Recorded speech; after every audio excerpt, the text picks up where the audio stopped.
اس سے حدیث نہیں سنتا. میرے عزیزو جھوٹ سے احتراز محدثین کی زندگی میں ہے. امام الانبیاء کے اخلاق تو بہت اعلیٰ ہے, اور جھوٹ سے احتراز کرنا اتنا اہم ہے میرے عزیزو, اتنی ضروری بات. ایک بات یاد رکھیں, جو جھوٹا نہیں ہوتا وہ بہت سکون سے سوتا ہے, اور جھوٹ بولنے والے کا سکون غارت رہتا ہے, ہمیشہ بے اطمینان رہتا ہے.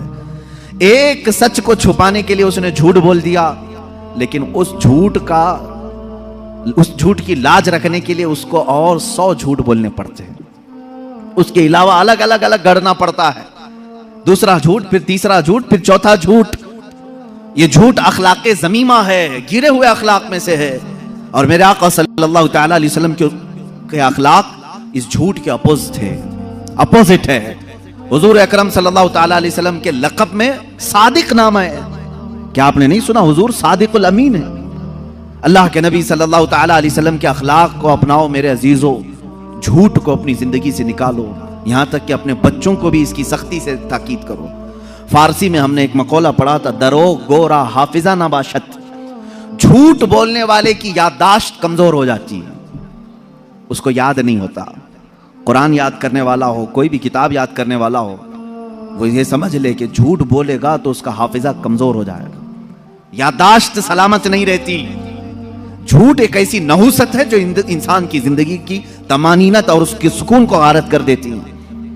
اسی لیے میرے آقا صلی اللہ تعالی علیہ وسلم کے پاس ایک شخص آیا اور اس نے کہا کہ میرے پاس بہت بری عادتیں ہیں, بہت ساری, میں بیان تو نہیں کروں گا لیکن میں سب نہیں چھوڑ سکتا. کوئی ایک چیز آپ بولیں ایک ہی چھوڑوں گا, لیکن وعدہ کر کے چھوڑوں گا. شراب پیتا ہوں, جوا کھیلتا ہوں, یا جو بھی کام ہیں, بہت ساری بری عادتیں ہیں, لیکن آپ ایک عادت کو بولے میں چھوڑ دوں گا, وعدہ کروں. حضور نے فرمایا پکا وعدہ کرے گا؟ اس نے کہا ہاں. اللہ کے نبی صلی اللہ تعالی علیہ وسلم نے فرمایا ٹھیک ہے, آج سے تو صرف جھوٹ چھوڑ دے, آج سے صرف تو جھوٹ چھوڑ دے. جب بھی میں تجھ سے سوال کروں گا تو جھوٹ نہیں بولے گا. اس نے کہا بالکل. میں نے آپ کے ہاتھ پر ہاتھ رکھا, وعدہ کر لیا. عرب کے لوگ بڑے پکے بھی ہو جاتے تھے, کسی بات کا عزم کر لیتے تو اس پر اٹل ہو جاتے. بہت ساری برائیاں چھپی ہوئی تھیں, معلوم نہیں تھیں, لوگوں پہ ظاہر نہیں تھی. کہا دوسری نہیں چھوڑوں گا میں. کہا ٹھیک ہے, دوسری نہیں چھوڑنا ہے, ایک جو آپ نے کہا وہی چھوڑوں گا. گھر گیا, اس کے بعد اس کی دوسری جو عادتیں تھیں, خواہ وہ شراب کی ہو یا جوے کی ہو, جیسی ہی اس عادت کے قریب جاتا اسے میرے آقا صلی اللہ علیہ وسلم کا خیال آتا, کل اگر محفل میں جاؤں گا, حضور نے اگر سوال کر لیا کل شراب پیا تھا, وعدہ کر کے آیا ہوں, جھوٹ تو نہیں بول سکتا, اور سچ بولوں گا تو سب میں ذلیل بھی ہو جاؤں گا, کوڑے بھی کھانے پڑ سکتے. جوا کی طرف اگر دھیان گیا تب پھر خیال آیا کل اگر اس کے بارے میں پوچھا گیا تو کیا جواب دوں گا. جھوٹ تو نہیں بول سکتا, آج وعدہ کر کے آیا ہوں. ایک رات میں ہر برائی کا خیال کرتا رہا اور پھر میرے مصطفیٰ کا بھی خیال آتا رہا. دوسرے دن وہ سکون کی نیند سو کر آیا, بارگاہ مصطفیٰ صلی اللہ علیہ وسلم میں حشاش وشاش طبیعت تھی. جو جھوٹ نہیں بولتا وہ بہت سکون سے رہتا ہے, اس کی طبیعت میں گھبراہٹ نہیں ہوتی.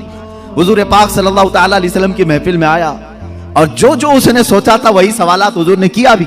کہا کل ایسا تو نہیں کہ تو نے شراب پیا؟ کہا یا رسول اللہ ہرگز نہیں پیا. جوا کھیلا تھا؟ کہا ہرگز نہیں کھیلا. جتنی برائیوں کا حضور نے پوچھا بالکل نڈر ہو کر کے سچ بات کہا, اور کہا اے میرے مولا تو نے ایسا رسول بھیجا, ایک برائی کو مجھ سے چھڑایا, اس کی صدقے میں اللہ پوری برائیاں ختم ہو گئی. یہ زندگی کا معیار یاد رکھو.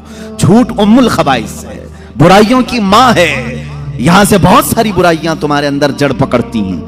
جھوٹا آدمی منافق ہوتا ہے, نفاق اس کے دل میں آنے لگتا ہے. اسی لیے کہ میرے آقا صلی اللہ تعالی علیہ وسلم سے پوچھا گیا تھا منافق کی علامت کیا ہے, اس میں پہلی علامت حضور نے فرمایا بات کرے گا تو جھوٹ بولے گا. یہاں آج لوگوں کی عادت سی پڑ گئی ہے اور قسمیں کھاتے ہیں اس پر, جھوٹ پر پھر قسم بھی کھاتے ہیں, ماں کی قسم, باپ کی قسم, خدا کی قسم, معاذ اللہ. میرے عزیزو تم یہ سوچتے ہوں گے کہ زبان سے نکلا ہے کیا ہونا کیا ہے. یاد رکھو اللہ کے حبیب صلی اللہ تعالی علیہ وسلم نے فرمایا قیامت کے دن بہت سارے وہ لوگ ہوں گے جن کو صرف یہ زبان کا ٹکڑا دوزخ میں لے جا رہا ہوگا, یہ گوشت کا ٹکڑا دوزخ میں لے جا رہا ہوگا, اس لیے کہ جھوٹ بولتے تھے.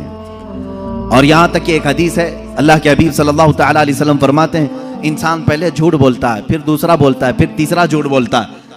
اتنا بولتا ہے کہ اللہ کے ہاں اسے کذوب لکھ دیا جاتا ہے، یعنی جھوٹا لکھ دیا جاتا ہے. اور ایک بندہ ہے جو سچ بولتا ہے اور سچ پر قائم رہتا ہے، ڈٹا رہتا ہے، اللہ کے ہاں وہ ہمیشہ کے لیے سچا لکھ دیا جاتا ہے. تمہارے اندر ہے اختیار ہے، تم کیا کرنا چاہو گے، کون سی خصلت اپنانا چاہو گے. اور جھوٹ